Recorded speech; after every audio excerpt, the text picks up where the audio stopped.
Давненько мы не были на пике Крошка. И наконец-то идем на него. Давно собирались. Сейчас в 5 километрах выше над Бао. Стартуем. Ходили на пик Крошка высотой 3722 метра. Стартовали с дороги на космостанцию. Сначала пошли на юг по ущелью, покрытому осыпями. Затем поднялись по юго-западному гребню на вершину. Спускались на юг в сторону восточного лагира. Затем по ущелью Озерному до границы леса, где и заночевали. На следующий день мимо Бао спустились к шлагбауму возле ГС-1, или как теперь называется это место, к турбазе Эдельвейс. Сейчас сошли с дороги, залезем сюда и пойдем вот в таком направлении. Особенность этого ущелья — очень много осыпей крупных, средних. Я когда первый раз здесь 9 лет назад ходил, я неправильно шел в некоторых местах, попадал в тяжело проходимые места, а уже в следующий раз уже пошел правильно, учел, нарисовал трек, создал, по своему пройденному. И мы минимально шел по камням. Подходим к древним моренным валам. Здесь надо подниматься прямо вдоль русла ручья. Не здесь, не там. Там вроде кажется полого, но попадешь на осыпи. Поэтому надо здесь. Прошли чуть больше километра. Поднялись на моренный вал. Здесь высокогорное болото. Тоже по-своему красивое. Это впереди склоны Крошки. Явтуран. Это склоны Туриста. Что мы внизу видим? Серпантин дороги на космос. Гаиш. И город, конечно. Сейчас болото обходим справа и лезем туда наверх. Там тоже надо будет правильно пройти, чтобы не попасть в каменоломни.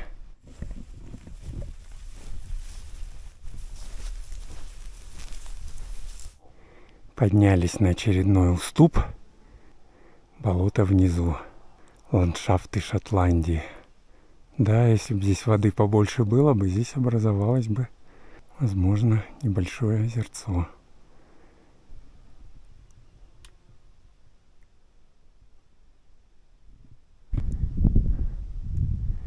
А вот уже вдали показалась и Крошка. Вон она.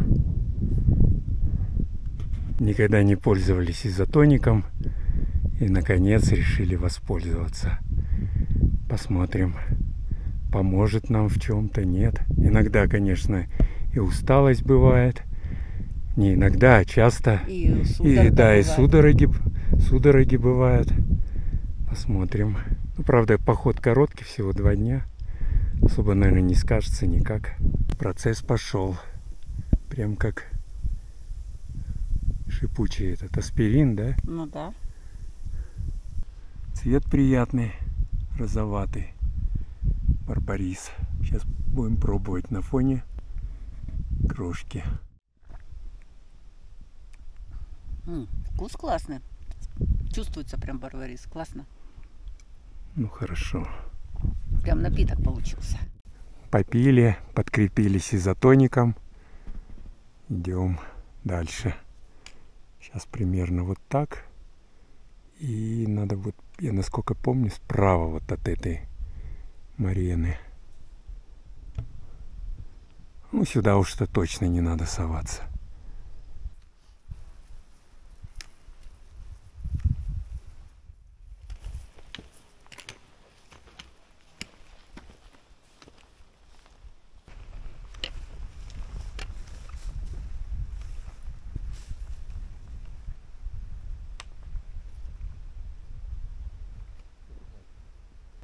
Здесь кругом есть ровные площадки. В этом месте уже есть вода. дальше будет еще лучше.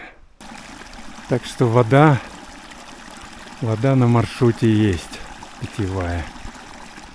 Вон она, наша крошечка. Здесь надо идти вот так и потом налево. И выйдем на просторную поляну с ручьем.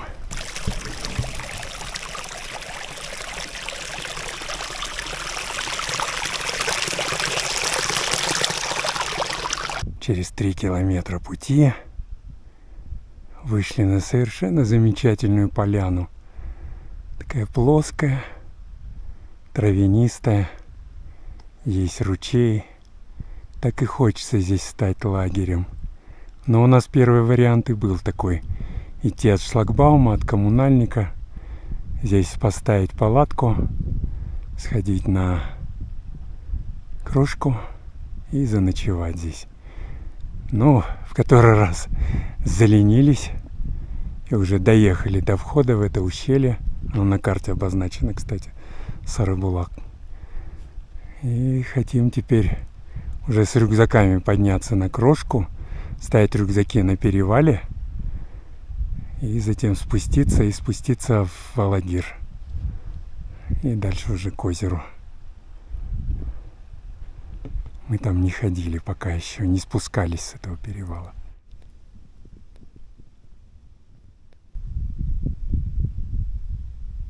Да, очень хорошая поляна. Высота здесь 3460 метров.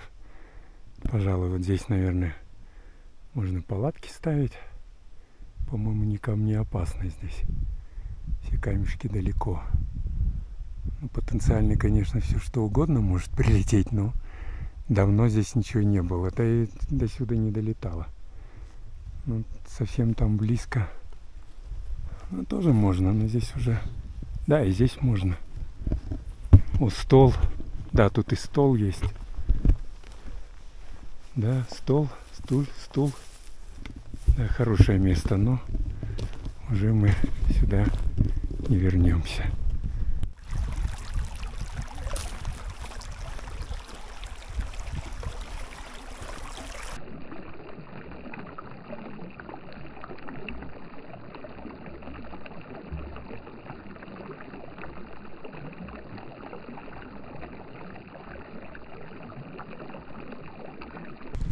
Сделали небольшой привал на полянке, перекусили.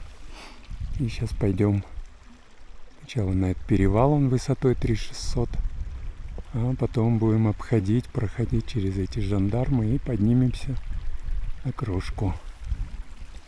За этим изрезанным гребнем, прямо под ним, находится Большое Алматинское озеро. Когда мы поднимемся на крошку, с нее откроется замечательный вид на наше красивейшее озеро. По-моему, турист вон тот, который там выглядывает.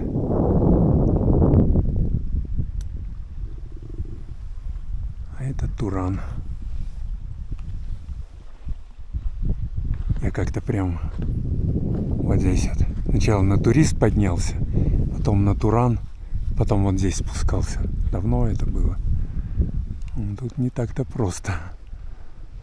И потом, так же как мы поднимались, спустился к озеру. К дороге, вернее, там меня подобрали. Продолжаем подъем в сторону перевала. Вон он. А этот жандарм мы назвали жандарм Корона. Он, насколько я помню, обходится справа. Следующий тоже справа. Там дальше, по-моему, есть проходы. 9 лет назад части от этого прибора также здесь валялись. Не знаю, от метеозонда, может быть.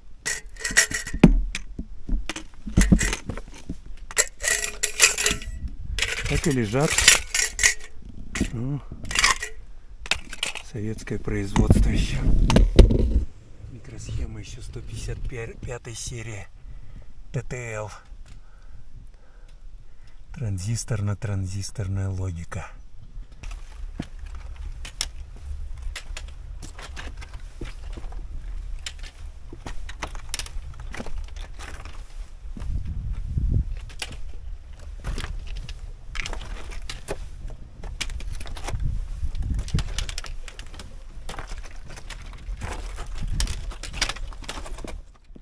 Вон она, наша поляна. Здесь вот самый тяжелый участок был. А дальше уже все вот. Тропа идет вдоль склона. Слабенькая, конечно, тут, потому что, видимо, камнепады сходят все-таки периодически. Подзасыпают ее. Перевал Крошка уже совсем близко. Скоро поднимемся, но идти здесь, конечно, очень неудобно. Не сказать прям тяжело. Неудобно, и идешь поэтому очень медленно. Тем более рюкзаки двухдневные. Мы специально так пошли. Нужно потренироваться. Скоро опять пойдем в поход, где-то на дня 4. Анонсирую. 4 километра. Высота 3600 метров над уровнем моря. Перевал Крошка. Ну, конечно, в кавычках. Это мы так его между собой называем. На карте он никак не обозначен. Ну да, здесь если спускаться, то, наверное, будет совсем тяжело. Не знаю, попробуем. А вот можно зигзагом уходить. Смотри, вон туда, да, смотри. Вот так и вот так. А это путь где-то здесь 500 метров до вершины пика Крошка. На вид такие угрожающие, но все легко обходится, проходится. Сейчас пойдем. Так, это вот жандарм Корона, как мы его назвали. Сейчас покажу, как я его буду проходить. Прямо вот так вот, как бы траверсировать его. Проходим первый жандарм.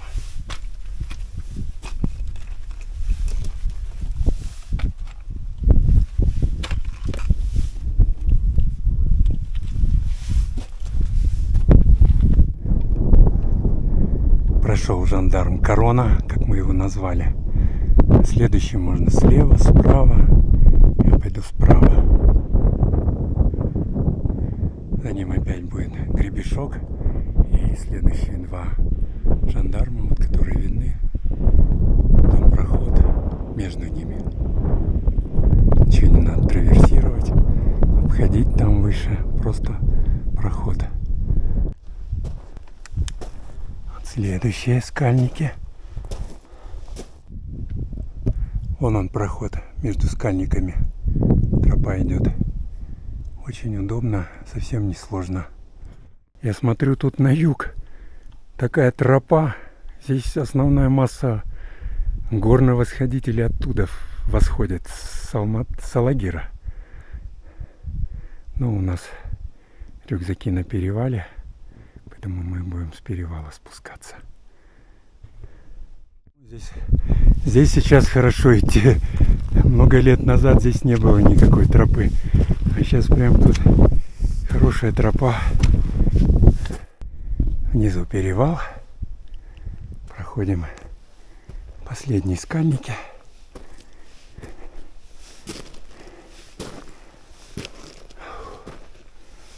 Здесь между ними проход хороший. Открывается вид уже на саму вершину. Вот она уже совсем рядом. Метров 100, наверное, осталось. Там далеко внизу видна дорога. Алмата. Большой Алматинский. Вот эти скальники последние перед вершиной можно обходить как справа, так и слева. Я пойду слева. На мой взгляд, тут поудобнее. Вершина прямо за ними, вон она торчит.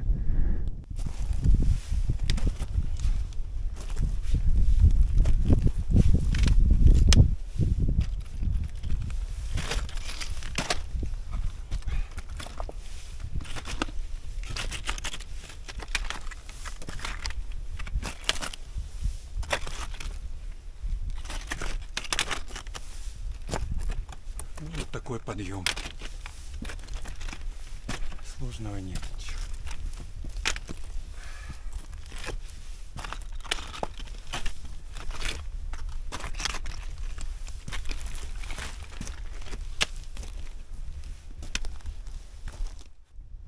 все, вот она вершина. Подниматься можно вот так прямо и вот так. Можно и так. Это уже последние метры, можно сказать.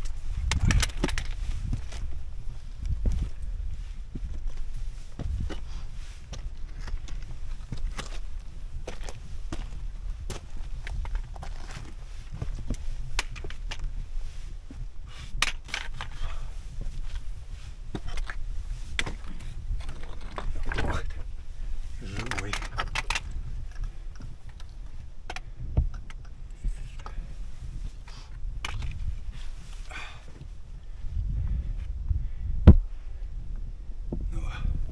Вершина вон она. Примерно через 4 с небольшим километра, может быть 4,5, вершина пик Крошка. Красота. Внизу озеро стало покрасивее в последнее время. Начинает поднаполняться к осени. Гаиш виден. Тут гребень весь изрезанный. Оттуда мы пришли. Такой путь каменистый. Полянку видно. Естественно, турист. Туран. Интересно, у нее название Крошка. Ведь она на 40 метров выше, чем один пик, который называется Большой Алматинский. Вон он там. Да, он ниже, он 3681, а Крошка 3722. Так что все относительно в этом мире. На вершине выложен тур. Сама она по площади совсем маленькая, скалистая. Тут много народу не поместится. Ну, человек 5-6 поместится точно. Это красивый вид на юг.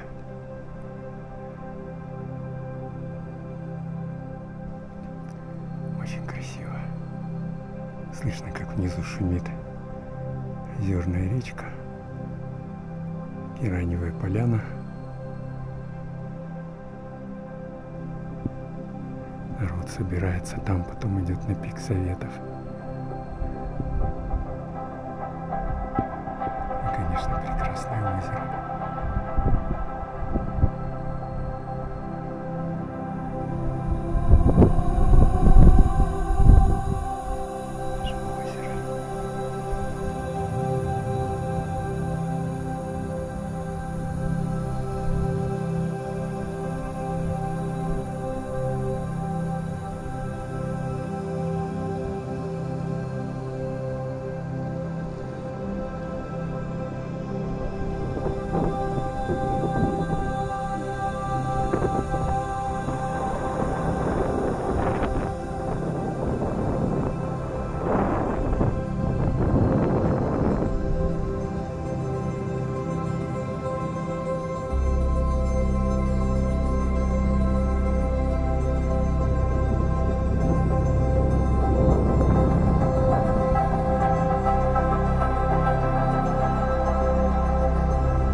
Спуска с Крошки будем спускаться на юг, в сторону ущелья Восточный Алагир.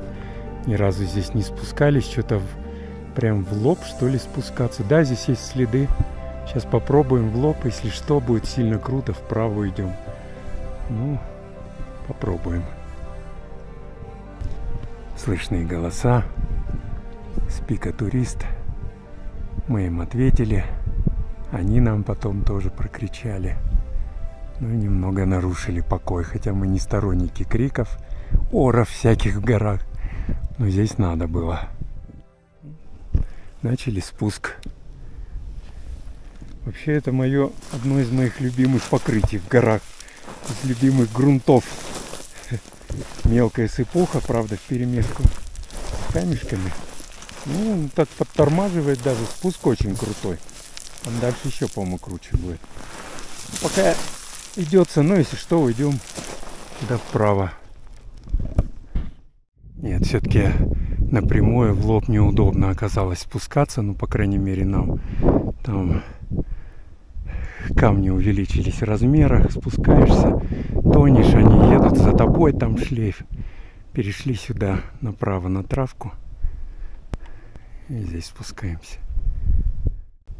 Перевал, если его так можно назвать. Ну, перевал, мы ж перевалили. Это гребень, по которому я шел. И вон сама крошка торчит. Вон она. Крошечка. Идем по травке. Тоже очень круто. Ну, терпимо. Для коленок только такая нагрузка.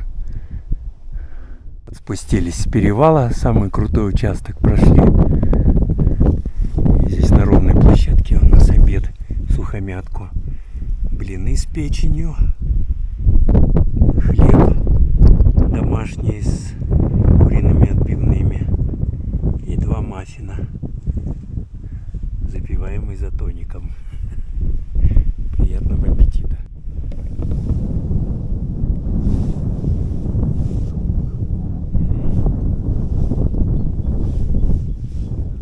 Вкусно. Обалденно.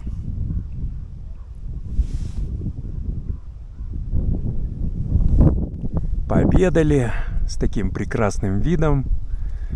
Просто замечательно. Ветерок задувает, бзыков сдувает. А нет, зараза. Но их все-таки поменьше, я смотрю. Видимо, было похолодание такое. Выморозило их, потому что до середины августа они еще обычно зверствуют.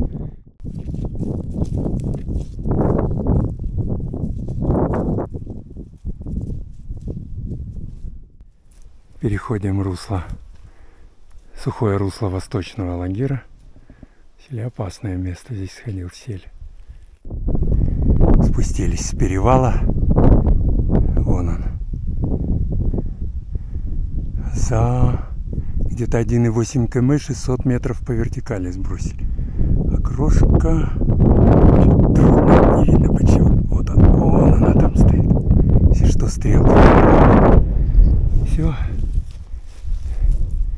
Идем в озерное ущелье. Уже не очень далеко. До границы леса. И там ночуем. А она уже видна. Граница леса. Вышли на основную тропу. Ущелье озерное. Здесь так приятно идти, конечно, после этих всех каменоломень. Это наш перевал. Сейчас крошку отсюда не видно. Там перевал Алматы-Алагир. Это Ира идет. Показался мост. Сейчас его перейдем. Еще где-то 1,5 километра и остановимся на границе леса. Родничок. Вообще по маршруту до крошки, до ее подножия есть везде вода. А после перевала уже только вот первая вода. Еще в августе этот родник течет там наверху. Вернее, в августе уже этот родник там не течет наверху. Потому что август. В июле течет еще.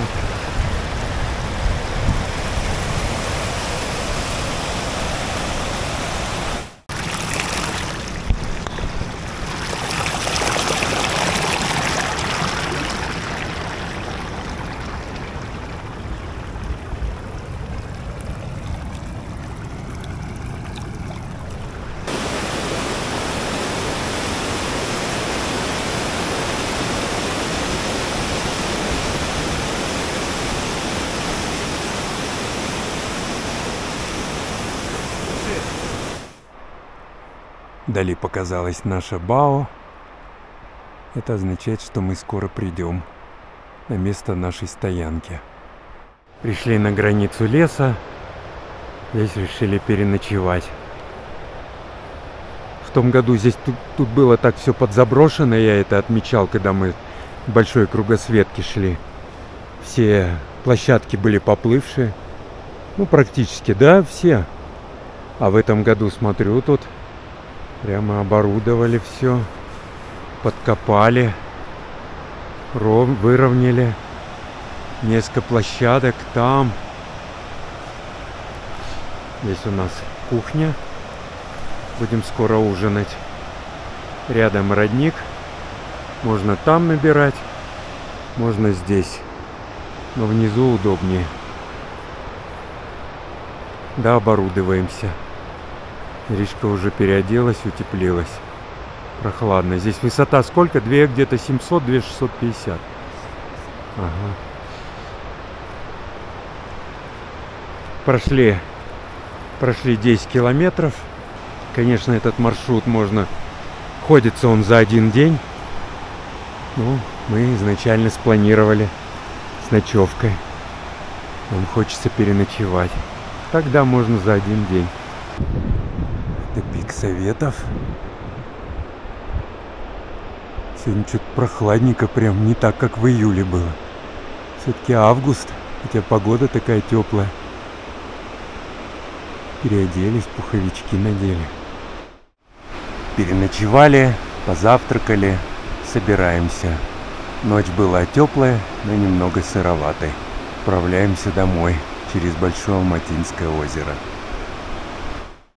Только хотел похвалить, что народу стало приходить больше, но стало даже еще чище.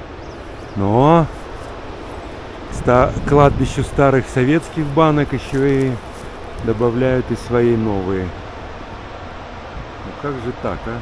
Хотя бы обжигали банки. А вообще надо уносить.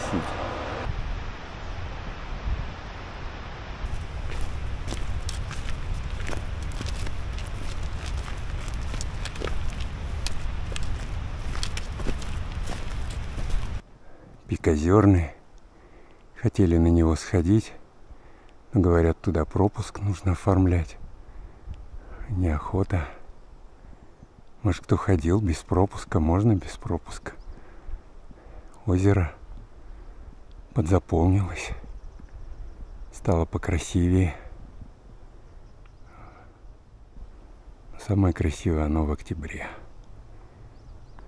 Перед ледоставом, когда все прояснится водичка. Вот тогда очень красиво. Идем в сторону шлагбаума возле коммунальника. В сумме у нас, наверное, километров 17 получится. Хороший трек. Как я уже говорил, ходится и за один день. И даже от шлагбаума можно за один день. Ну, за 2 дня, ну, за 1,5. Хорошо в такой ходить перед каким-нибудь многодневным походом. Здесь, можно сказать, моделируешь дневной переход с перевалом. В общем, нам понравилось. Порадовала погода. Прогноз в Индии сбылся.